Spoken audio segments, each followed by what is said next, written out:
Swayam Prabha. Digital India. Educated India.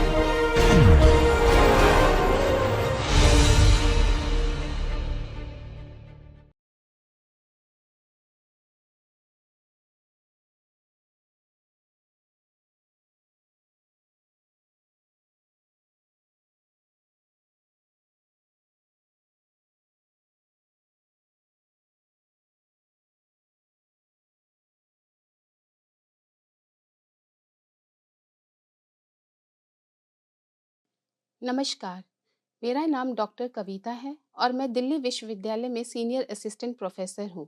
मेरे पाठ्यक्रम का शीर्षक है भारत में भूमि कानून, जिसे मैंने यहाँ पे 10 लेक्चर में विभाजित किया है। आज के व्याख्यान में हम बात करेंगे कि भूमि कानून क्या है, भूमि का क्या महत्व है, भारत में भूमि अधिकारों का अवलोकन, भूमि स्वामित्व और प्रवेश का महत्व। जैसा कि नाम से ही स्पष्ट है, भूमि कानून स्वामित्व, भूमि उपयोग, सीमाओं और प्रवेश के सहित भूमि के नियमों और शासन पर केंद्रित है। कई न्यायालयों में इस प्रकार की संपत्ति को व्यक्तिगत संपत्ति से भिन्न रियल एस्टेट और वास्तविक संपत्ति के रूप में संदर्भित किया जाता है। भूमि कानून कानून का वह रूप है जिसमें भूमि का उपयोग करने, उसे एलिनेट करने या दूसरों को भूमि से बाहर करने के अधिकार से संबंधित है। एक के भूमि अधिकारों पर भार, जैसे कि सुख सुविधा, दूसरे के भूमि अधिकारों का गठन करता है, जैसे कि दूसरे की ज़मीन का प्रयोग करते हुए अपनी ज़मीन तक पहुंचना, जिसे हम राइट ऑफ वे भी कहते हैं। तो वो कहीं ना कहीं इजमेंट्री राइट है जो दूसरे की ज़मीन पर भार है। सो भूमि कानून हमारे जीवन के कई पहलुओं पर प्रभाव डालता है। यह संपत्ति क्या है और भूमि क्या है, और भूमि में संपत्ति का मालिक कौन है, भूमि तक किसका पहुंच हो सकती है, किराएदार के रूप में आपका भूमि पर अधिकार और आप अपनी भूमि के साथ क्या क्या कर सकते हैं के बीच अंतर निर्धारित करता है। भूमि और संपत्ति संबंधित शब्द हैं, लेकिन उनके थोड़े अलग अर्थ हैं। जैसे कि भूमि संपत्ति का उपसमूह है। संपत्ति में भूमि शामिल है और उससे जुड़ी सारी चीजें, जैसे कि हम कहते हैं कि भूमि क्या है, जीवन पृथ्वी, विशेष रूप से पृथ्वी की सतह, जिसे हम कहते हैं सरफेस ऑफ द अर्थ, और इसमें शामिल प्राकृतिक संसाधनों को संदर्भित करती है। तो कहीं ना कहीं ये संबंधित होते हुए भी अर्थ में दोनों का यहाँ पे अलग है, क्योंकि भूमि जो है वो उपसमूह है, लेकिन संपत्ति में भूमि शामिल है। भूमि अधिकार मोटे तौर पर भूमि के एक पार्सल का उपयोग, नियंत्रण और हस्तांतरण के अधिकारों को संदर्भित करते हैं। इनमें अधिकार शामिल है भूमि और संसाधनों पर कब्जा, आनंद और उपयोग, दूसरों को भूमि से प्रतिबंधित या बाहर करना, हस्तांतरण, बिक्री, खरीद, अनुदान या ऋण, विरासत और वसीयत, विकसित या सुधार, किराया या सबलेट और बेहतर भूमि मूल्यों या किराए की आय से लाभ। तो कहीं ना कहीं हम इस भूमि कानून में इन सब चीज़ों के बारे में समझते हैं कि यहाँ पे भूमि का क्या उपयोग है, दूसरों को भूमि से प्रतिबंधित या बाहर करना या उनका उस तक प्रवेश करना किस तरह से हो पाता है, कोई बिक्री करनी है, कोई ट्रांसफ़र करनी है, कोई खरीद करनी है, विकसित या सुधार, वो कहीं ना कहीं हम इस भूमि कानून के माध्यम से समझते हैं। भूमि से संबंधित अधिकार। अब मैं भारत में विभिन्न प्रकार के भूमि अधिकारों के बारे में बात करूंगी।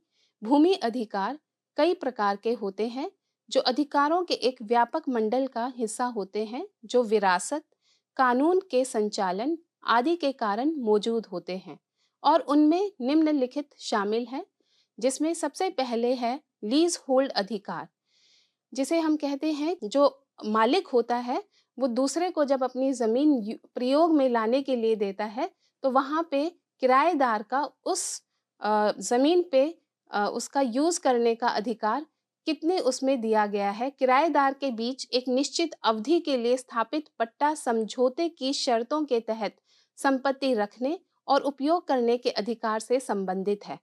तो ये कुछ समय के लिए दिया जाता है। कई बार कुछ लोग 1 साल, 2 साल, 10 साल, तो इसकी अवधि कितनी भी हो सकती है, एक निश्चित समय के लिए ये हस्तांतरण किया जाता है, यहाँ पे लीज डीड एग्जीक्यूट की जाती है। नेक्स्ट है हमारा फ्री होल्ड अधिकार। इन अधिकारों से संकेत मिलता है कि संपत्ति के मालिक को किसी अन्य इकाई के बजाय पूरी संपत्ति पर स्वामित्व अधिकार प्राप्त है, जिसे हम कहते हैं जो भूमि का मालिक कौन है। तो जो मालिक है वो यहाँ पे उसका इस पे पूरा फ्री होल्ड अधिकार होता है। इसलिए ऐसी संपत्ति के मालिक के पास सदा के लिए संपूर्ण स्वामित्व होता है। वो जो चाहे अपनी जमीन के साथ कर सकता है, उसे जैसे चाहे उसे प्रयोग में ला सकता है। उस वो जो वहाँ पे उपज वहाँ पे उपजाना चाहता है, चाहे वो गेहूं हो, सरसों की फसल हो, जो चाहे वो कर सकता है। फ्री होल्ड संपत्ति का मालिक स्थानीय मानदंडों और कानूनों के अधीन किसी भी वैध उद्देश्य के लिए भूमि पार्सल का उपयोग कर सकता है। अगला है विकास अधिकार। संपत्ति के मालिकों को स्थानीय या राज्य कानूनों का पालन करते हुए सुधार करने का अधिकार है। हस्तांतरणीय विकास अधिकार एक प्रकार का विकास अधिकार है जो मालिकों के किसी अन्य भूमि पार्सल से अपने स्वामित्व वाले भूमि पार्सल की विकास क्षमता का उपयोग करने की अनुमति देकर क्षतिपूर्ति कर सकता है। टीडीआर को कुछ राज्यों द्वारा मान्यता प्राप्त है और बिल्डिंग कोड और नगर पालिका कानून द्वारा नियंत्रित किया जाता है। संपत्ति प्राप्त करने का एक अन्य तरीका एक अचल संपत्ति परियोजना के संयुक्त विकास के लिए संबंधित भूमि पार्सल के शीर्षक धारकों के साथ एक संयुक्त विकास समझौते में संलग्न होना है। संविदात्मक अधिकार समान है। तो इस विकास अधिकार में मालिकों को यहाँ पे राज्य कानूनों का पालन करते हुए भूमि में सुधार करने का अधिकार दिया जाता है। संपत्ति बंधक अधिकारों पर प्रभाव।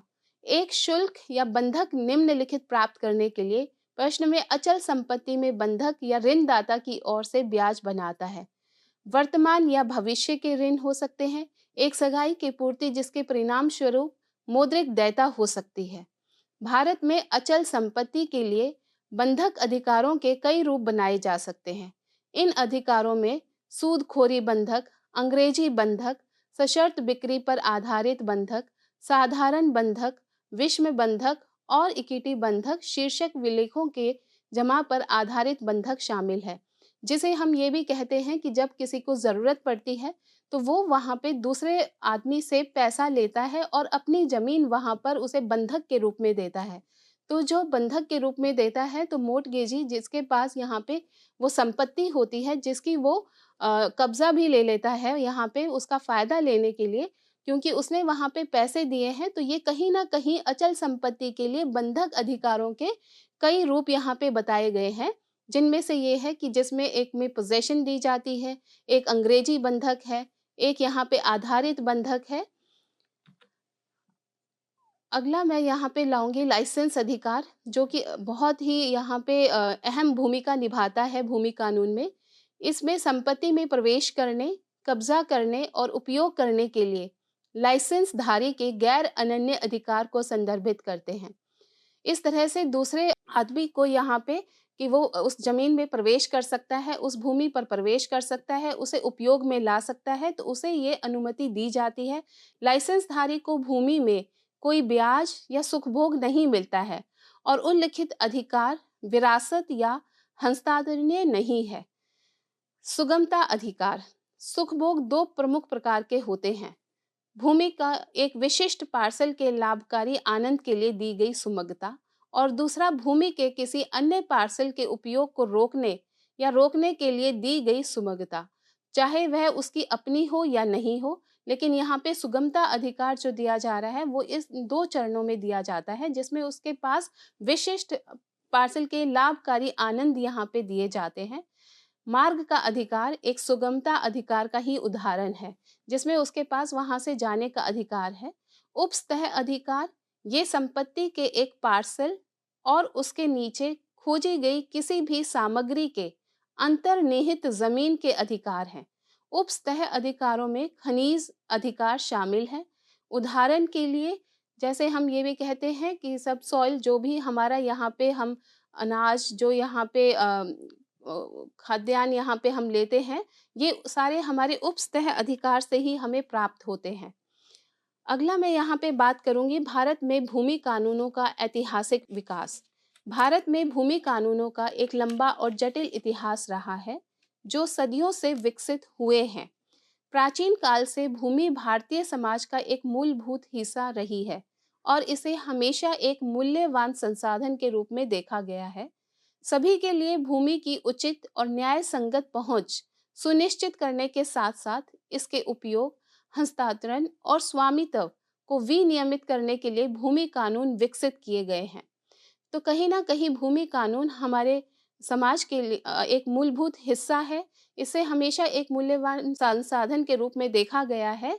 प्राचीन भारत की बात करें तो प्राचीन भारत में भूमि को एक सामुदायिक संसाधन माना जाता था और इसके स्वामित्व राजा या ग्राम परिषद के पास था।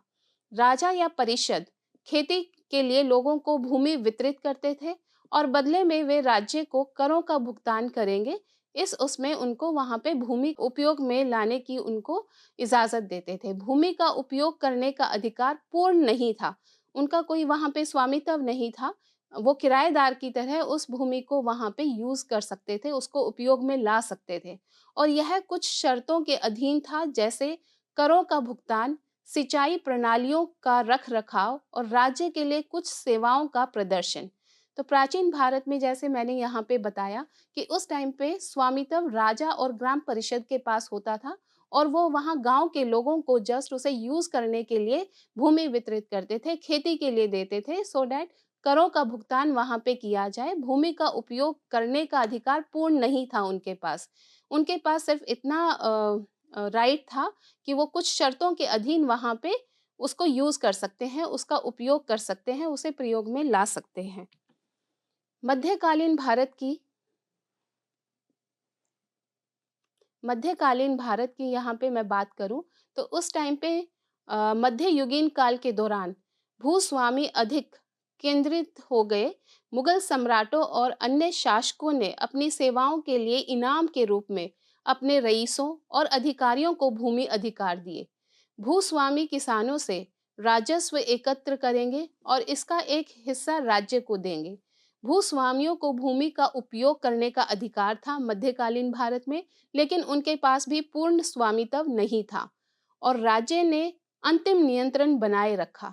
तो मध्यकालीन युग में भी मुगल सम्राटों और अन्य शासकों ने अपनी सेवाओं के लिए यहाँ पे इनाम के रूप में भूस्वामी किसानों के राजस्व एकत्र करके उन्हें एक हिस्से में राज्य को यहाँ पे दिया गया और भूमि का उपयोग करने का अधिकार वहाँ पे उनको पूर्णतः नहीं दिया गया था भूस्वामियों को, जिसका नियंत्रण उनके पास ही था, मुगल सम्राटों और अन्य शासकों के पास, राज्य के पास।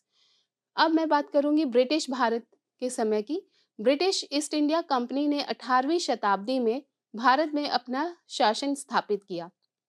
उन्होंने एक नई भूमि राजस्व प्रणाली शुरू की, जिसके कारण भूमि स्वामित्व का व्यवसायीकरण हुआ। अंग्रेजों ने व्यक्तिगत भूमि स्वामित्व की अवधारणा पेश की और भूमि सर्वेक्षण और निपटान की एक प्रणाली बनाई, जिसका उद्देश्य भूमि के मूल्य और उससे उत्पन्न होने वाले राजस्व का आकलन करना था। मूल्यांकन के आधार पर भू राजस्व तय किया गया था और भूस्वामियों को इस राज्य को भुगतान करना आवश्यक था। तो ईस्ट इंडिया कंपनी के आते आते 18वीं शताब्दी में भारत में अपना यहाँ पे शासन स्थापित कर लिया था, जिसे हम यहाँ पे ब्रिटिश भारत भी कहते हैं। उस टाइम पे उन्होंने एक नई भूमि प्रणाली शुरू की, जिसकी वजह से भूमि स्वामित्व का व्यवसायीकरण शुरू हुआ। अंग्रेजों ने इसके थ्रू स्वामित्व की अवधारणा पेश की और भूमि सर्वेक्षण और निपटान की एक प्रणाली बनाई। अंग्रेजों ने भूमि स्वामित्व और हस्तांतरण को विनियमित करने के लिए विभिन्न कानून भी पेश किए। 1882 के संपत्ति हस्तांतरण अधिनियम ने भूमि सहित अचल संपत्ति के हस्तांतरण को विनियमित किया। 1908 के पंजीकरण अधिनियम ने सरकार के साथ बिक्री और बंधक सहित सभी भूमि लेन देन को पंजीकृत करना अनिवार्य कर दिया। तो ब्रिटिश भारत के बाद अंग्रेजों ने जब भूमि स्वामित्व और हस्तांतरण को विनियमित करने के लिए विभिन्न कानून यहाँ पे जो पेश किए, उनमें से प्रमुख है यहाँ पे संपत्ति हस्तांतरण अधिनियम, जो 1882 में यहाँ पे लागू हुआ भारत में, जिसमें अचल संपत्ति दूसरे को ट्रांसफर करने का यहाँ पे डिस्कस किया गया है इस एक्ट में, जहाँ पे दो लोग जो कि जीवित हैं जिस दिन यहाँ पे हस्तांतरण हुआ है, यह सिर्फ़ उन पर ही लागू होता है। यह विल पे अप्लाई नहीं होता है, ये उन पर लागू नहीं होता है। तो ये एक पर्टिकुलर मोड को यहाँ पे कवर कर रहा है, जैसे कि 2 जीवित लोगों के बीच में जो हस्तांतरण किया जाता है। स्वतंत्रता के बाद का भारत 1947 में भारत को स्वतंत्रता मिलने के बाद सरकार ने भूमिहीन और छोटे किसानों को भूमि का पुनर्वितरण करने के उद्देश्य से भूमि सुधारों की एक श्रृंखला शुरू की। इसका उद्देश्य असमानता को कम करना और सामाजिक न्याय को बढ़ावा देना था। पहला बड़ा भूमि सुधार 1951 का बिचौलियों और भूमि सुधार अधिनियम का उन्मूलन था, जिसने जमींदारी प्रणाली को समाप्त कर दिया और भूमि को जोतने वाले किराएदारों को स्वामित्व अधिकार प्रदान किया। तो 1947 में जब भारत को स्वतंत्रता मिली, उसके बाद यहाँ पे कहीं न कहीं सरकार ने ये प्रयास किए कि जो भूमिहीन और छोटे किसान को जिनके पास भूमि नहीं है, उनको यहाँ पे भूमि सुधारों की एक श्रृंखला शुरू की जाए, उनको भी यहाँ पे भूमि दी जाए और वो यहाँ पे उससे भूमि को जोतने वाले जो किराएदार यहाँ पे जो और प्राणी हैं, वो सारे इसमें स्वामित्व भोग सकें। सरकार ने किराएदारों के अधिकारों की रक्षा के लिए किराएदारी सुधार भी शुरू किए और यह सुनिश्चित करने के लिए कि मकान मालिकों द्वारा उनका शोषण नहीं किया गया। 1961 का भूमि सीलिंग अधिनियम उस भूमि की मात्रा को सीमित करने के लिए यहाँ पे पेश किया गया था, जो एक व्यक्ति के पास हो सकती थी और भूमिहीन और छोटे किसानों के अतिरिक्त भूमि का पुनर्वितरण यहाँ पे किया गया था। तो सरकार ने यहाँ पे भी पूरी कोशिश की कि जो मकान मालिक हैं, जो यहाँ पे किराएदारों का शोषण करते आ रहे थे, तो ये जो यहाँ पे हमारा अधिनियम आया 1961 में भूमि सीलिंग अधिनियम, उसके माध्यम से यहाँ पे भूमि की मात्रा को सीमित करने के लिए पेश किया था। जो एक व्यक्ति के पास हो सकती है, उससे ज़्यादा वहाँ पे नहीं होगी और जो भूमिहीन है और जो छोटे किसान हैं, जिनके पास कोई ज़मीन नहीं है, भूमि नहीं है, अतिरिक्त भूमि नहीं है, उनका पुनर्वितरण इसके माध्यम से किया गया। 1980 और 1990 के दशक में सरकार ने भूमि कानूनों में संसाधनों की एक श्रृंखला पेश की, जिसका उद्देश्य भूमि बाजार को उदार बनाना और निजी कंपनियों के लिए औद्योगिक और बुनियादी ढांचा परियोजनाओं के लिए भूमि अधिग्रहण करना आसान बनाना था। 1894 के भूमि अधिग्रहण अधिनियम को 2013 के जो भूमि अधिग्रहण पुनर्वास और पुनर्स्थापन अधिनियम में उचित मुआवजा और पारदर्शिता के अधिकार से बदल दिया गया था, जिसने यहाँ पे काफ़ी लोग प्रभावित हुए। भूमि मालिकों की सहमति प्राप्त करना और उन्हें उचित मुआवजा और पुनर्वास उपाय प्रदान करना अनिवार्य बना दिया गया था। 1980 और 1990 के दशक में जहाँ ये सारे यहाँ पे उधार भूमि कानूनों में जो संसाधनों की श्रृंखला पेश की गई, 1894 के बाद 2013 के भूमि अधिग्रहण का यहाँ पे आना और उसमें भूमि मालिकों की सहमति प्राप्त करना, जो भी उससे प्रभावित हैं, और उन्हें उसके बदले में उचित मुआवजा देना और पुनर्वास उपाय प्रदान करना यहाँ पे अनिवार्य बना दिया था। इन श्रृंखलाओं की माध्यम से इन अधिग्रहण अधिनियम जो हमारे 1894 में आए, बाद में हमारा जो 2013 का जो ये अधिनियम आया, पुनर्वास और पुनर्स्थापन अधिनियम, जिसका यहाँ पे मेन उद्देश्य प्रमुख उद्देश्य ही यहाँ पे ये था कि जो पुनर्वास उपाय उनको यहाँ पे मुआवजा देकर उनसे जो भूमि है वो यहाँ पे भूमिहीन को दी जाए। अब मैं बात करूंगी भारत में भूमि उपयोग को नियंत्रित करने वाले कानून। भारत में भूमि स्वामित्व के लिए कानूनी ढांचा कानूनों का एक जटिल जाल है, जो लेन देन के लिए भूमि पंजीकरण, हस्तांतरण और स्टाम्प शुल्क को नियंत्रित करता है।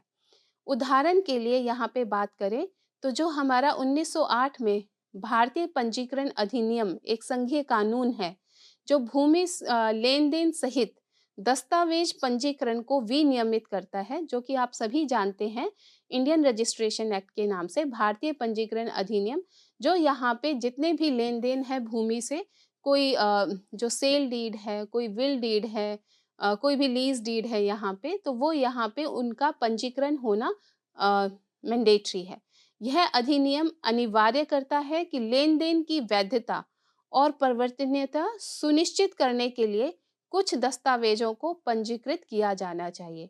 जैसा कि आप सबने भी सुना होगा कि जितनी भी हमारी अचल संपत्ति है, जिनका दाम ₹100 से ऊपर का है, उसमें पंजीकरण का विनियमित होना बहुत ज़रूरी है। लेकिन अगर हमारी चल संपत्ति है, तो उसमें अगर हम किसी सामने वाले को कब्ज़ा दे रहे हैं, तो उसमें यहाँ पे पंजीकरण की आवश्यकता नहीं होती। तो ये सारी चीज़ें हमारे यहाँ पे भारतीय पंजीकरण अधिनियम में दिया गया है। संपत्ति हस्तांतरण अधिनियम 1882 भारत में संपत्ति के हस्तांतरण को नियंत्रित करता है और भूमि सहित सभी संपत्तियों पर लागू होता है। अधिनियम बिक्री, पट्टे और उपहार के माध्यम से संपत्ति हस्तांतरण के लिए नियम निर्धारित करता है, जो कि अभी हमने बात की कि जो 1882 में, क्योंकि उससे पहले हमारे पास ऐसा कोई अधिनियम नहीं था जो दो लोगों के सहमति से जो यहाँ पे हस्तांतरण किया जा रहा है उस पर लागू हुआ हो, क्योंकि उससे पहले हमारे पास चल संपत्ति के लिए तो बहुत अधिनियम थे, जैसे कि हमारे पास Indian contract act, sales of goods act. But ये जो हमारा हस्तांतरण है अचल संपत्ति से जो को नियंत्रित करता है, उसके लिए ये हमारा 1882 में ही लागू हुआ और जिसका यहाँ पे मेन उद्देश्य यही था कि जो दो लोग हैं जो जीवित हैं, जो अपनी इच्छा से यहाँ पे हस्तांतरण कर रहे हैं, तो ये उन पे अप्लाई होगा।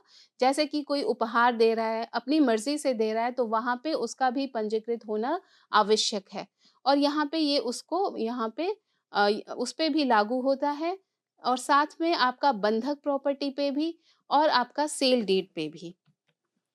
संपत्ति हस्तांतरण अधिनियम की बात करें तो यह एक केंद्रीय कानून है जो बिक्री, बंधक, विभाजन, पट्टा, उपहार निपटान आदि के माध्यम से संपत्ति के हस्तांतरण को नियंत्रित करता है। जैसा कि मैंने अभी बताया आपको, बंधक यहाँ पे हम कह सकते हैं जो प्रॉपर्टी बंधक के रूप में दी जाती है कि जब तक वो उनका पैसा वहाँ पे ना लौटा दे, तो तब तक वो जो ज़मीन है, भूमि है, वो बंधक के रूप में दूसरे मनुष्य के पास यहाँ पे रहती है।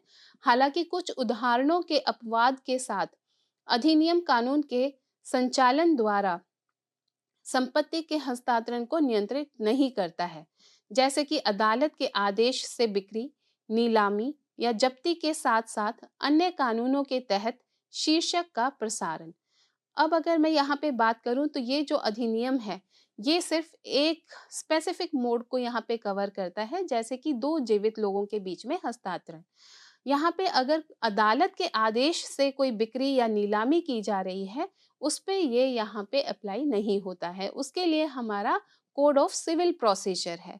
ऐसे ही हमारा जो जब कोई व्यक्ति अपनी वसीयत लिख के जाता है और वो उसके मरने के बाद ही यहाँ पे मतलब ऑपरेट की जाती है, तो उस पे भी ये अधिनियम अप्लाई नहीं होता है। जैसा कि इसमें दिया भी गया है, इसके धारा 5 में, इस अधिनियम की धारा 5 जो कि ये बात करती है कि एक अधिनियम के रूप में परिभाषित करती है जिसके द्वारा एक जीवित व्यक्ति वर्तमान या भविष्य में एक या अधिक अन्य जीवित व्यक्तियों या स्वयं और एक या अधिक अन्य जीवित व्यक्तियों को संपत्ति देता है और संपत्ति हस्तांतरित करना इस तरह के कार्य को करना है, क्योंकि धारा 5 में ये बताया गया है कि हस्तांतरण है क्या। जो यहाँ पे परिभाषा दी गई है उसके अनुसार यहाँ पे कोई भी दो व्यक्ति जो यहाँ पे वर्तमान में या भविष्य में हस्तांतरण करना चाहते हैं, तो वो सिर्फ जीवित व्यक्तियों को, या तो वो स्वयं को भी यहाँ पे हस्तांतरण कर सकते हैं, माना कि वो उस कैपेसिटी में नहीं, एज अ ट्रस्टी यहाँ पे वो अपने आप को भी वो भूमि को हस्तांतरण कर सकता है। फिर हम यहाँ पे बात करेंगे भारतीय संविधा अधिनियम 1872, जिसे हम इंडियन कॉन्ट्रैक्ट एक्ट भी कहते हैं। भारत में संविधाओं से संबंधित कानून निर्धारित करता है और यह इक्विटी और सामान्य कानून के सिद्धांतों पर आधारित है। यह भारत के सभी राज्यों पर लागू होता है और उन परिस्थितियों को निर्धारित करता है जिनमें पार्टियों द्वारा अनुबंध के लिए किए गए वादे कानूनी रूप से बाध्यकारी होंगे और इन अधिकारों और कर्तव्यों का प्रवर्तन और यह मध्यस्थता खंडों, अनुबंध की समाप्ति और नुकसान का निर्धारण आदि के मामलों में महत्वपूर्ण भूमिका निभाता है, क्योंकि जब 2 लोगों के बीच में कोई भी एक ऐसा यहाँ पे एग्रीमेंट होता है, तो वहाँ उनकी राइट्स और रिस्पॉन्सिबिलिटीज़, अधिकारों और कर्तव्यों का मध्यस्थता खंडों द्वारा उनकी अनुबंध की समाप्ति कब होगी, उनके नुकसान से उससे रिलेटेड, ये उस चीज़ को यहाँ पे निर्धारित करता है। तो यहाँ पे भारत के सभी राज्यों पर ये भारतीय संविदा अधिनियम लागू होता है और यह उन परिस्थितियों को यहाँ पे निर्धारित करता है कि जब 2 लोग आपस में कोई वो प्रॉमिस करते हैं, जब वो कहते हैं कि हाँ, हम ऐसा करेंगे, और अगर वो आगे फ्यूचर में चल के नहीं करते हैं भविष्य में, तो यहाँ पे वो इस अधिनियम के माध्यम से जो है अपना रेमेडी यहाँ पे ले सकते हैं। अब मैं बात करूँगी पावर ऑफ अटॉर्नी एक्ट 1882, जो कि भूमि कानून से को निर्धारित करता है। पावर ऑफ अटॉर्नी एक ऐसा उपकरण है जिसके तहत अनुदानकर्ता की ओर से उसमें निर्दिष्ट कुछ कार्य करने के लिए अनुदानकर्ता को अधिकृत करता है, जो निष्पादित होने पर अनुदानकर्ता पर बाध्यकारी होगा, जैसे कि उसके द्वारा किया गया कार्य। इसके संबंध में नियम उक्त पावर ऑफ अटॉर्नी अधिनियम 1882 द्वारा शासित है। जैसे कि अभी हमने बात की, अगर 2 जो लोग हैं वो अगर सपोज़ का हस्तांतरण कर रहे हैं और 2 जीवित लोग हैं जिन पे हमारा अधिनियम 1882 अधिनियम यहाँ पे लागू होता है, तो अचल संपत्ति जो भी ₹100 से ऊपर के मूल्य की है, तो वहाँ पर कोई भी इस तरह की प्रॉपर्टी जिस पे स्टैम्प ड्यूटी, जो कि भारतीय स्टैम्प अधिनियम 1899 यहाँ पे दिया गया है, जो कि दस्तावेजों के निष्पादन पंजीकरण शुल्क का भुगतान करके दस्तावेजों को पंजीकृत करने के लिए दस्तावेजों पर कुछ लागू स्टैम्प शुल्क चिपकाना पड़ता है। प्रत्येक दस्तावेज पर देय स्टाम्प शुल्क की दर और मूल्य स्टाम्प अधिनियम में विस्तृत है। अभी जैसे मैंने बताया कि यह आपका भारतीय स्टैम्प अधिनियम 1899 उन पे लागू होता है। अगर कोई भी दस्तावेज है जो कि यहाँ पे जिनका यहाँ पे मूल्य ₹100 से ऊपर का है और वहाँ पे बहुत सारी चीज़ें यहाँ पे हस्तांतरण किया जा रहा है, तो उन्हें कहीं न कहीं इस भारतीय स्टैम्प अधिनियम के प्रोविज़न को यहाँ पे एक्सेप्ट करना होगा और उनको यह शुल्क और मूल्य स्टैम्प जो अधिनियम है, उसमें जो विस्तृत है यहाँ पे प्रोविज़न, उसको यहाँ पे फ़ॉलो किया जाएगा। अगर कोई भी जो लोग हैं यहाँ पे हस्तांतरण करना चाह रहे हैं अपनी अचल संपत्ति, चल संपत्ति, क्योंकि मैंने अभी बताया कि उसका पंजीकरण यहाँ पे कंपल्सरी है, अगर वो अचल संपत्ति है। चल संपत्ति का यहाँ पे कब्ज़ा ले लिया जाए तो भी ये काफ़ी है। अगला यहाँ पे हम इस क्रम में बात करेंगे रजिस्ट्रीकरण अधिनियम 1908। इस अधिनियम की जो अभी हमने बात किया कि रजिस्ट्रेशन अधिनियम 1908 जो कहीं न कहीं हमारे भारतीय हस्तांतरण अधिनियम पर भी अप्लाई होता है, क्योंकि कोई भी आदमी अगर ट्रांसफ़र करता है, हस्तांतरण करता है, तो उसके लिए 3 चीज़ों का होना अनिवार्य है। एक तो वह उस पेपर पे साइन अपने हस्ताक्षर करे, दूसरा वहाँ पे उसे एक प्रॉपर अटेस्टेशन किया जाए, 2 लोग उस चीज़ के गवाह बने कि हाँ, ये इसने ही साइन किया है, बिना किसी फ्रॉड के, किसी ने इसके साथ मतलब अनड्यू इन्फ्लुएंस नहीं हुआ है और यह उसके इस चीज़ को टेस्टिफ़ाई करते हैं। तो ये आपका यहाँ पे रजिस्ट्रेशन अधिनियम में भी धारा 17 के अनुसार यहाँ पे दिया गया है कि ₹100 से अधिक मूल्य की अचल संपत्ति के शीर्षक अंतरित करने वाले दस्तावेजों को अनिवार्य रूप से संबंधित आश्वासन उपपंजीयक के पास पंजीकृत किया जाना अपेक्षित है, ताकि उसमें अभिलिखित लेन-देन को विधि द्वारा मान्यता दी जा सके। क्योंकि यह विधि में तभी उसको मान्यता मिलेगी जब एक बार वहाँ पे रजिस्ट्रार और सब रजिस्ट्रार उस चीज़ को वेरीफाई कर दें, वहाँ पे रिकॉर्ड में वो चीज़ आ जाए कि इस आदमी ने दूसरे आदमी के उसमें यहाँ पे हस्तांतरण किया है और किस चीज़ का किया है, भूमि का किया है या किसी फ्लैट का किया है, बिल्डिंग का किया है, तो वो ऑन रिकॉर्ड यहाँ पे आपका आ जाता है। इसका अनुपालन करने में विफलता ऑम्प्टी के पक्ष में वैध स्वामित्व अधिकार नहीं बनाएगी। तो ये आपका रजिस्ट्रेशन अधिनियम 1908 की धारा 17 में यहाँ पे बताया गया है। आमतौर पर जब किसी संपत्ति के लिए भार प्रमाण पत्र का अनुरोध किया जाता है, तो संबंधित उपपंजीयक कार्यालय के अधिकारियों द्वारा यह पता लगाने के लिए तलाशी ली जाती है कि क्या विचाराधीन संपत्ति उस अवधि के लिए किसी हस्तांतरण शुल्क के अधीन है जिसके लिए ईसी का अनुरोध किया गया है। यदि लेन-देन को अधिनियम के तहत पंजीकृत किया जाना अनिवार्य रूप से आवश्यक है और इस तरह के लेन-देन से संबंधित दस्तावेज पंजीकृत किया गया है, तो ईसी उसी अवधि के लिए संपत्ति पर बनाए गए सभी पंजीकृत लेन-देन शुल्कों को सूचीबद्ध करेगा, जिसके लिए प्रमाण पत्र का अनुरोध किया गया है। 11 महीने से अधिक की अवधि के लिए निष्पादित पट्टा विलेख को अनिवार्य रूप से आश्वासन के उप रजिस्ट्रार के साथ पंजीकृत किया जाना चाहिए। किराया करार अनिवार्य रूप से आश्वासनों के उप रजिस्ट्रार के साथ पंजीकृत किया जाना है। सभी विलेख पंजीकरण अधिनियम 1908 की धारा 17 के अनुसार आश्वासन के उप रजिस्ट्रार के साथ पंजीकृत होने चाहिए। दस्तावेज के निष्पादन की तारीख से 4 महीने के भीतर यहाँ पे किया जाना चाहिए, तभी किसी संपत्ति के भार प्रमाण पत्र इसी का यहाँ पे अनुरोध किया जाता है। 4 महीने के बाद संबंधित आश्वासन के उप रजिस्ट्रार द्वारा लगाए गए दंड का भुगतान करके दस्तावेज को पंजीकृत करने के लिए एक और 4 महीने की यहाँ पे अवधि होगी। गैर पंजीकरण का परिणाम यह है कि इस तरह के दस्तावेज को संपत्ति या लेन देन को प्रभावित करने वाले के रूप में नहीं माना जाएगा और विवाद की स्थिति में कानून की अदालत में सबूत के रूप में प्राप्त नहीं किया जाएगा, क्योंकि कानून के उसमें तभी उसकी वैल्यू होगी जब वह पंजीकृत होगा, जब वहाँ पे जो हस्तांतरण है वो सारी यहाँ पे फॉर्मेलिटीज, जैसा कि मैंने अभी बताया कि वो उसी जो यहाँ पे जिसने ट्रांसफर की है, जिसने हस्तांतरण किया है, उसके यहाँ पे हस्ताक्षर हो, वो अटेस्ट किया गया हो और वो ड्यूली रजिस्टर यहाँ पे किया गया हो सब रजिस्ट्रार और रजिस्ट्रार के माध्यम से। यहाँ पे पंजीकृत पार्टियों को निम्नलिखित सुरक्षा प्रदान भी की जाती है। एक पंजीकृत विलेख निर्णायक प्रमाण है कि पार्टियों ने उसमें दर्ज किए गए सभी नियमों और शर्तों के लिए पारस्परिक रूप से सहमति व्यक्त की है और विवाद की स्थिति में पंजीकृत पट्टा विलेख की शर्तें प्रबल होंगी और लागू भी की जाएंगी और साथ ही एक पंजीकृत विलेख तीसरे पक्ष द्वारा किसी भी अनधिकृत बेदखली से पार्टियों के अधिकारों को सुरक्षित करेगा। मुद्रांकन की कमी या कमी के परिणाम स्वरूप सार्वजनिक प्राधिकरण के समक्ष प्रस्तुत किए जाने पर दस्तावेज को जब्त किया जा सकता है।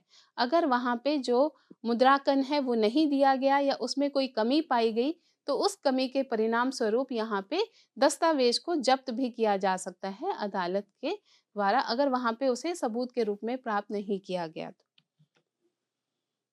अब मैं बात करूंगी भूमि अधिग्रहण को नियंत्रित करने वाले कानून। अभी तक हमने बात किया कि किस किस अधिनियम में भूमि से रिलेटेड यहाँ पे बातें हुई हैं, जो हमने रजिस्ट्रेशन एक्ट यहाँ पे, हस्तांतरण अधिनियम यहाँ पे हमने बात की और यहाँ पे stamp act, power of attorney act. तो अब हम अगले उसमें चरण में बात करेंगे भूमि अधिग्रहण को नियंत्रित करने वाले कानून कौन कौन से हैं। भूमि अधिग्रहण भारत में केंद्र या राज्य सरकार की शक्ति है कि वह निजी भूमि को जनता के लिए ले जा सकती है और इस तरह के अधिग्रहण के कारण प्रभावित मूल मालिकों और अन्य व्यक्तियों को मुआवजा दे सकती है। तो यहाँ पे राज्य सरकार या केंद्र सरकार भूमि अधिग्रहण के तहत कोई भी निजी भूमि को यहाँ पे ले सकती है और यहाँ पे प्रभावित व्यक्तियों को मुआवजा देकर उनसे वो भूमि कार्य या राज्य या केंद्र के प्रोग्रेस के लिए यहाँ पे उसे यूज किया जा सकता है। 2013 तक 1894 का जो भूमि अधिग्रहण अधिनियम भारत में भूमि अधिग्रहण को नियंत्रित करता था, क्योंकि 2013 में इस सबसे पहले अगर हम बात करें तो 1894 में था। सो पुराने कानून में सार्वजनिक उद्देश्य या उचित मुआवजे को स्पष्ट रूप से परिभाषित नहीं किया गया था। तो कई प्रयासों के बाद यहाँ पे यूपीए सरकार 1894 के अधिनियम को भूमि अधिग्रहण, पुनर्वास और पुनर्स्थापन अधिनियम 2013 में उचित मुआवजा और पारदर्शिता के अधिकार के साथ बदलने में सक्षम हुई। पहले ये जो ट्रांसपेरेंसी थी ये वहाँ पे नहीं थी। सार्वजनिक उद्देश्य जो था, उचित मुआवजे को किस उसमें दिया जाएगा, ये परिभाषित नहीं था भूमि अधिग्रहण अधिनियम में 1894 में, जो कि बहुत प्रयास के बाद यहाँ पे यूपीए सरकार ने पुनर्वास पुनर्स्थापन अधिनियम 2013 में इस चीज़ को पारदर्शिता के अधिकार को यहाँ पे बदलने में सक्षम हुआ। 1894 के भूमि अधिग्रहण अधिनियम का विकास कैसे हुआ था, ये हमने पहले भी अभी बात की थी कि भारत में भूमि अधिग्रहण के इतिहास का पता 1824 के बंगाल विनियमन से लगाया जा सकता है, क्योंकि यह वह समय था जब अंग्रेजों ने पहली बार लोक कल्याण के उद्देश्य से भूमि अधिग्रहण शुरू किया था। इस अधिनियम को उन प्रांतों में लागू करने योग्य बनाया गया था जो फोर्ट विलियम्स के नियंत्रण में थे। इसके तुरंत बाद 1839 में बिल्डिंग एक्ट के साथ भूमि का अधिग्रहण बॉम्बे में भी शुरू हुआ। 1852 में 1824 के बंगाल विनियमन एक के पहले 7 प्रावधानों को यहाँ पे संशोधित करने के बाद 1852 का एक नया मद्रास अधिनियम 20 पारित किया गया था। उस समय के सभी प्रेसिडेंसियों में भूमि अधिग्रहण का औचित्य लोक कल्याण परियोजनाओं के लिए अधिग्रहण करना था, जिसमें सड़कों को चौड़ा करना, नहरों का निर्माण शामिल है। और पाठकों का ध्यान आप सबका मैं इस तथ्य की ओर भी आकर्षित करना चाहूंगी कि प्रत्येक कार्य में लोक कल्याणकारी उद्देश्यों के लिए जो संपत्ति अर्जित करने का यहाँ पे औचित्य पूरा हुआ। 1850 के बाद जब भारत में रेलवे की शुरुआत हुई, रेलवे के निर्माण के प्रयोजनों के लिए भूमि अधिग्रहण को लोक कल्याण खंड में यहाँ पे जोड़ा गया। तो 1894 के भूमि अधिग्रहण अधिनियम से जो यहाँ पे विकास किए गए, जो भारत में रेलवे की यहाँ पे शुरुआत हुई 1850 के बाद ही हुई। जितने भी हमारे यहाँ पे एक्ट आए जिसके कि यहाँ पे फोर्ट विलियम्स के नियंत्रण में थे, 1839 में बिल्डिंग एक्ट आया, 1852 में फिर आपका 1824 के बंगाल विनियमन एक्ट के पहले। तो ये सब चीज़ें जो यहाँ पे हुई हैं वो इस चीज़ को दर्शाती हैं कि ये 1894 के भूमि अधिग्रहण अधिनियम का ही विकास है। इन अधिनियमों का अधिनियमन सार्वजनिक कल्याणकारी उद्देश्यों के लिए अंग्रेजों द्वारा भूमि अधिग्रहण के कार्य को वैध बनाया गया था, लेकिन वर्ष 1857 में अधिनियम 6 अधिनियमित किया गया, जिसने तब तक शुरू किए गए सभी भूमि अधिग्रहण पर पिछले सभी मौजूदा अधिनियमों को समाप्त कर दिया। ईस्ट इंडिया कंपनी की इस प्रक्रिया में सुधार लाना चाहती थी और पहली बार इस अधिनियम के तहत मुआवजा शब्द का उल्लेख यहाँ पे किया गया।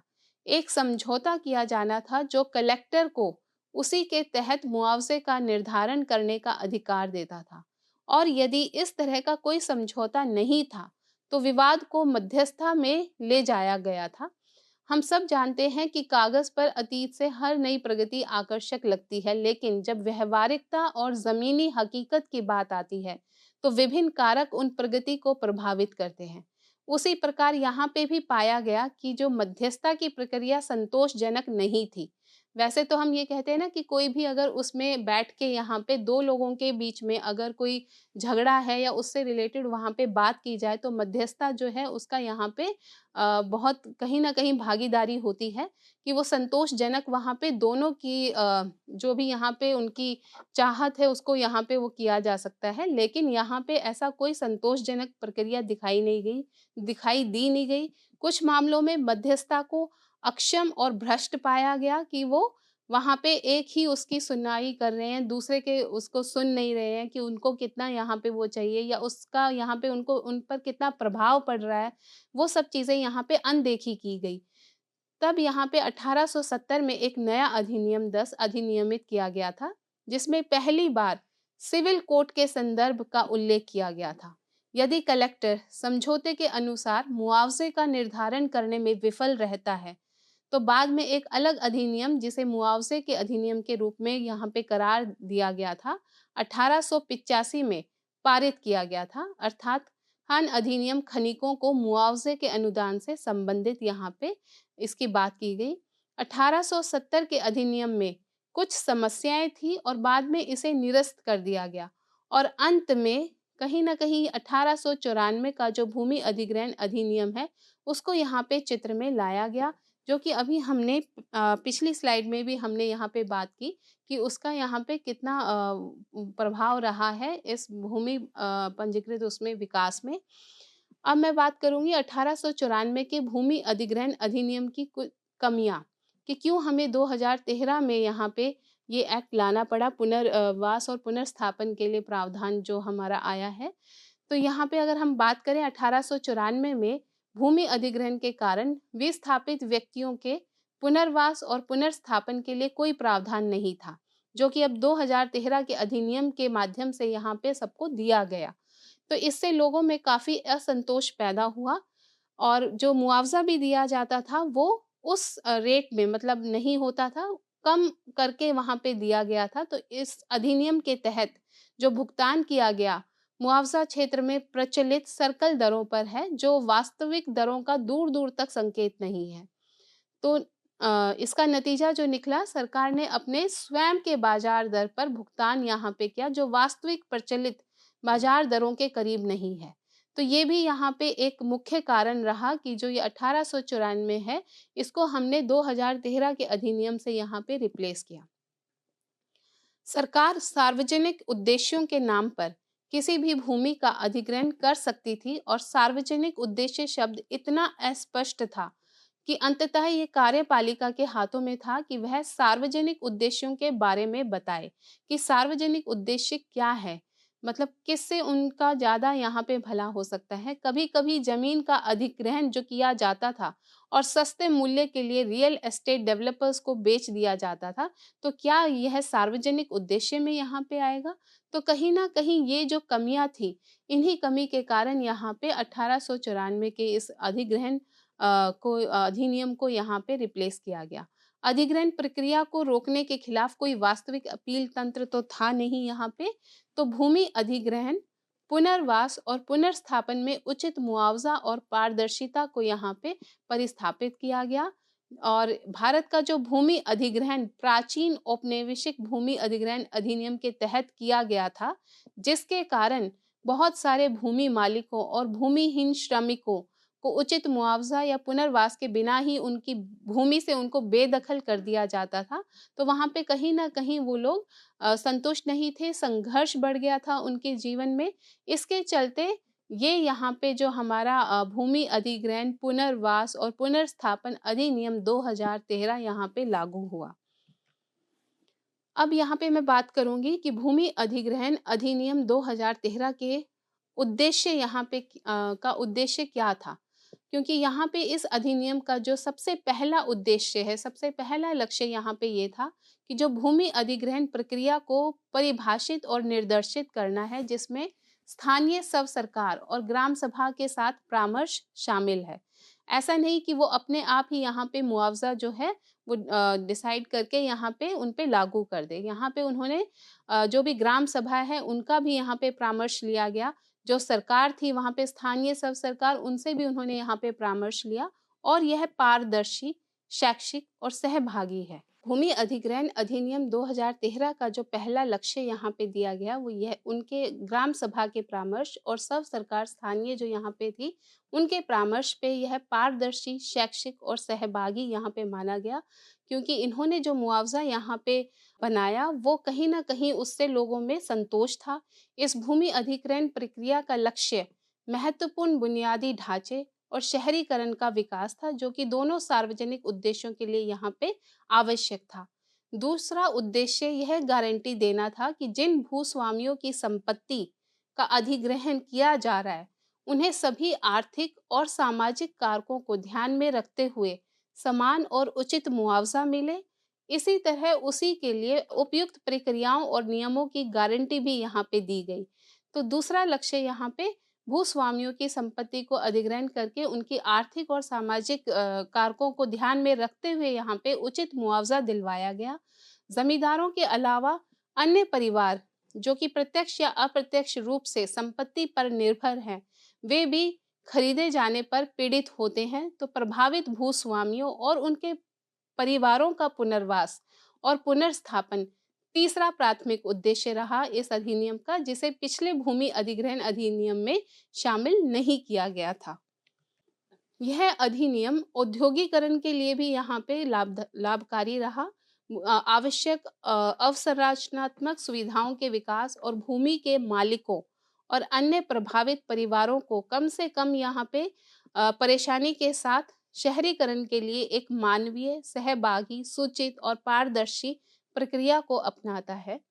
अधिनियम की धारा 2 में विभिन्न प्रकार के भूमि अधिग्रहणों पर अधिनियम के प्रावधानों को लागू करने का प्रावधान भी यहाँ पे दिया गया है। यह भूमि के अधिग्रहण को 3 श्रेणियों में यहाँ पे वर्गीकृत किया गया। पहले नंबर पे यहाँ पे उपयुक्त सरकार अपने स्वयं के उपयोग के लिए और सार्वजनिक उद्देश्यों के लिए भूमि का अधिग्रहण करती है। जैसा कि अभी हमने बात की थी कि जहाँ पे भी इस तरह के सार्वजनिक उद्देश्यों की बात हुई है, तो वहाँ पे सरकार के पास ये राइट है कि वो यहाँ पे अधिग्रहण कर सकते हैं। समुचित सरकार पीपीपी परियोजनाओं के लिए सार्वजनिक प्रयोजन के लिए निजी कंपनियों के लिए भूमि का अधिग्रहण करती हैं। निजी बातचीत के माध्यम से निजी कंपनियों द्वारा खरीद, यहाँ पे ये 3 श्रेणियों में इसको वर्गीकृत किया गया। अधिनियम की धारा 3 के अनुसार सार्वजनिक उद्देश्य का अर्थ धारा 2(1) के तहत निर्दिष्ट गतिविधियों से है और इसमें निम्नलिखित शामिल है, जैसे कि नौसेना, सेना, वायुसेना, अर्धसैनिक बलों सहित संघ के सशस्त्र बलों से संबंधित रणनीतिक उद्देश्यों के लिए या राष्ट्रीय सुरक्षा या भारत की रक्षा या राज्य नीति, लोगों की सुरक्षा के लिए महत्वपूर्ण कोई भी कार्य। इस तरह के कार्य सार्वजनिक उद्देश्य में यहाँ पे रखे गए इस अधिनियम के माध्यम से।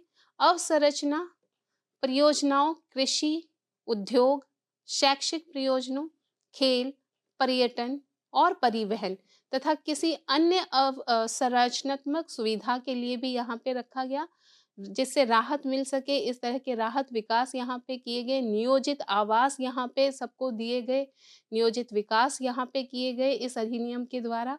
विस्थापित व्यक्तियों के लिए यहाँ पे आवास दिया गया। तो कहीं ना कहीं इसका जो लक्ष्य था इस अधिनियम का, वो यहाँ पे पूरा होता दिखाई दिया। न्यूनतम भूमि अधिग्रहण और न्यूनतम विस्थापन धारा 8 में यहाँ पे इस चीज को यहाँ पे दिया गया है कि यह सुनिश्चित करती है कि प्रस्तावित अधिग्रहण के लिए एक वैध और वास्तविक सार्वजनिक उद्देश्य क्या होता है। दीर्घ अवधि में सार्वजनिक प्रयोजन व्यापक जनहित में है, ताकि एसआई द्वारा निर्धारित प्रतिकूल सामाजिक प्रभाव को न्यायोचित ठहराया जा सके। इस क्षेत्र में पहले अधिग्रहित की गई कोई भी भूमि अप्रयुक्त नहीं है।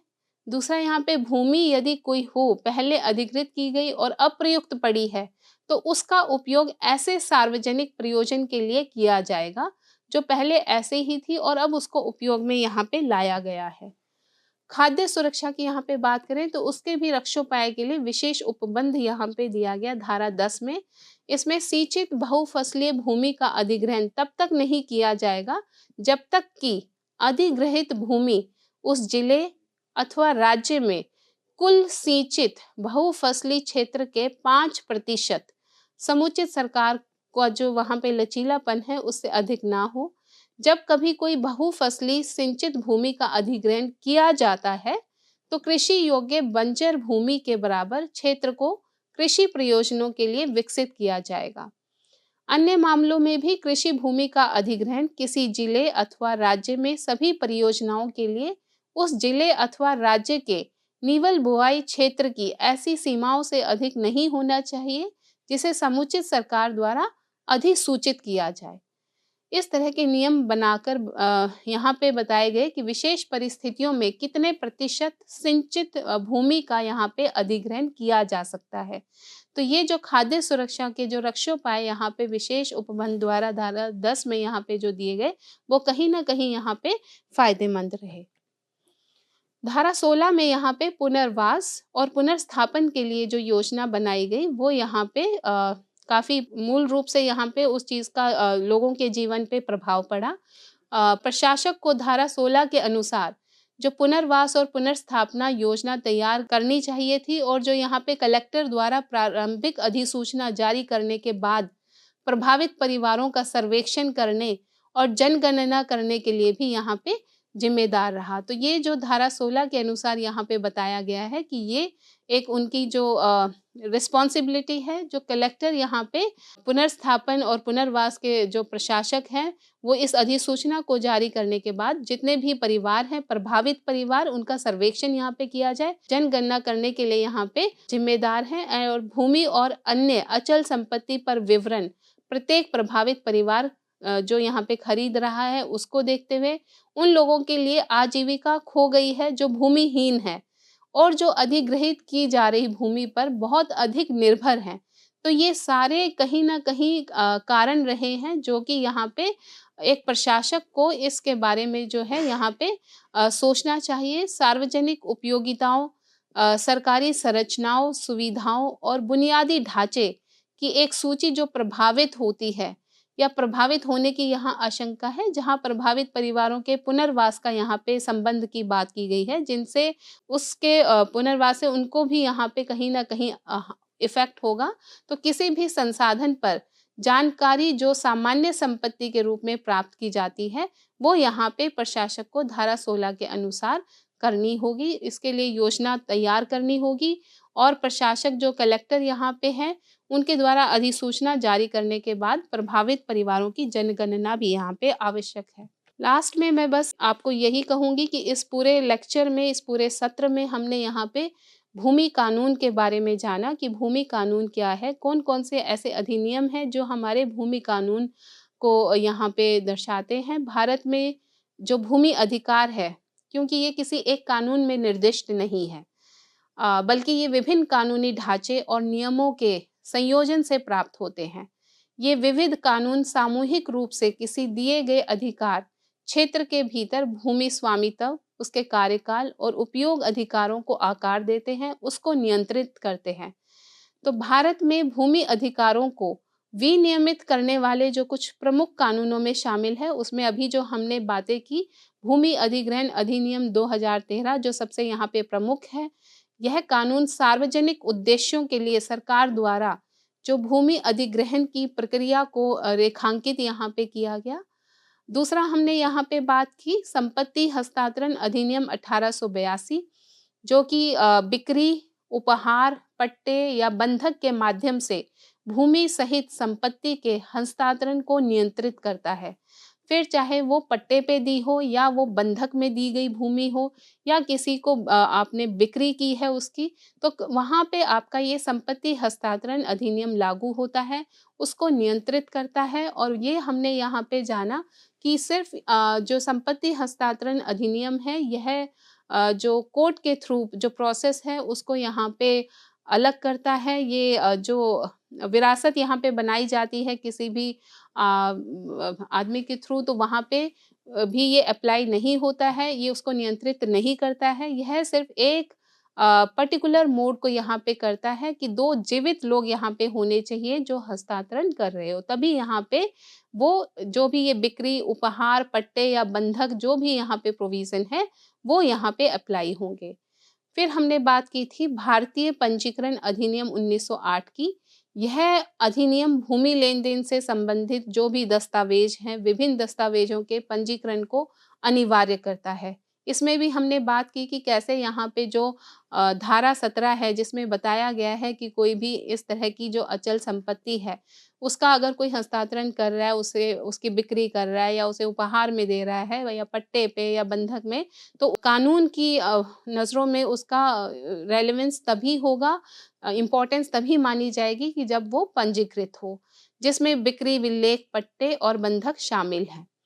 कई और कानून हैं जो भूमि से संबंधित विभिन्न पहलुओं को नियंत्रित करने में एक भूमिका निभाते हैं। जो हमने बात की भारतीय स्टैम्प अधिनियम 1899 की, पावर ऑफ अटॉर्नी अधिनियम 1882 की, भारतीय अनुबंध अधिनियम 1872 की, जिसमें कोई भी इस तरह के अगर उनके बीच में कोई एक दूसरे को प्रॉमिस कर रहे हैं, एक दूसरे को कह रहे हैं कि हाँ, हम ऐसा करेंगे, मैं इसको ऐसे ही यूज़ करूँगा, जैसे कि अभी हमने बात की थी लीज़ होल्ड राइट्स की, क्योंकि यहाँ पे हमने विभिन्न प्रकार के भूमि के प्रकारों की यहाँ पे बात की, जैसे कि lease hold rights, free hold rights, यहाँ पे डेवलपमेंट राइट, विकास प्राधिकरण, हमने ये सब बातें की।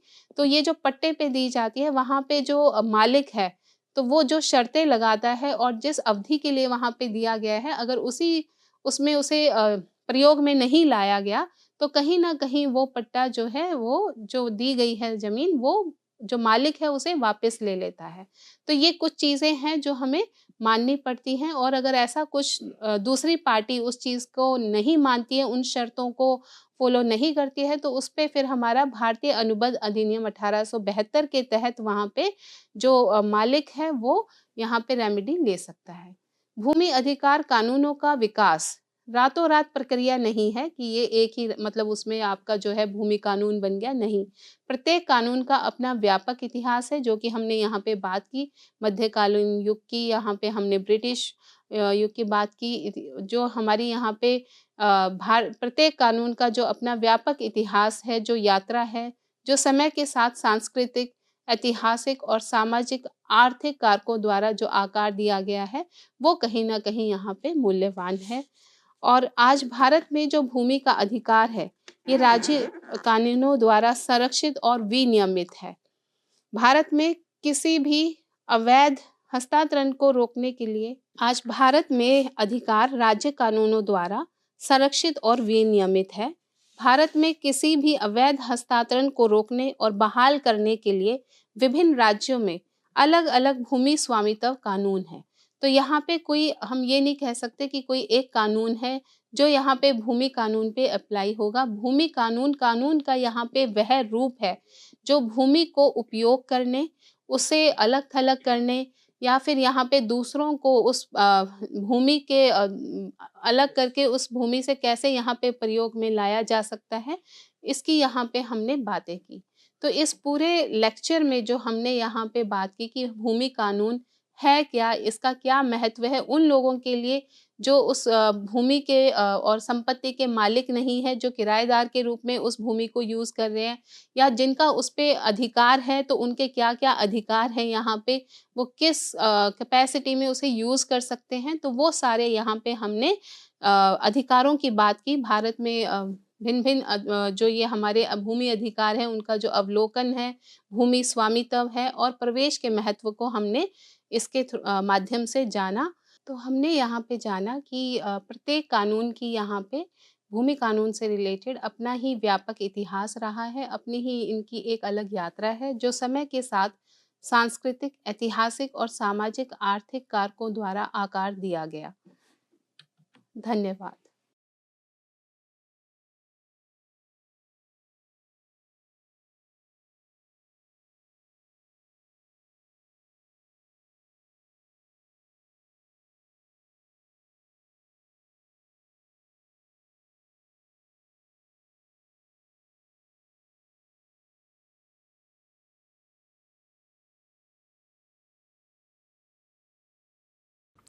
Hello and welcome to this piece of literary snippet. We usually know William Shakespeare as the most revered figure in the history of English literature. But we often tend to forget that he has also been one of the most hated figures in literature. And here I'm not talking only about those boys and girls who have to memorize long sections from Macbeth or King Lear or Julius Caesar before they can go and sit for their school or college exams. But I'm also talking about people who are themselves quite famous authors. Tolstoy, for instance, considered the writings of Shakespeare to be, and I quote, crude, immoral, vulgar, and senseless. George Bernard Shaw absolutely loathed Shakespeare, as he did Homer.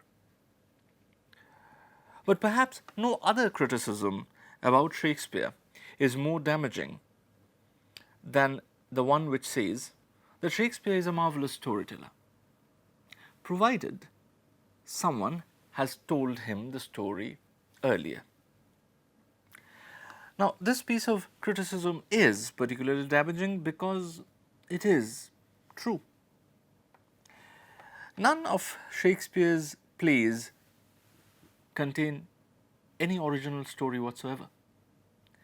They are all written using pre-existing materials, pre-existing stories. Now, does that diminish the stature of Shakespeare as a dramatist? Well, I'll leave that for you to decide. See you in the next episode of Literary Snippets.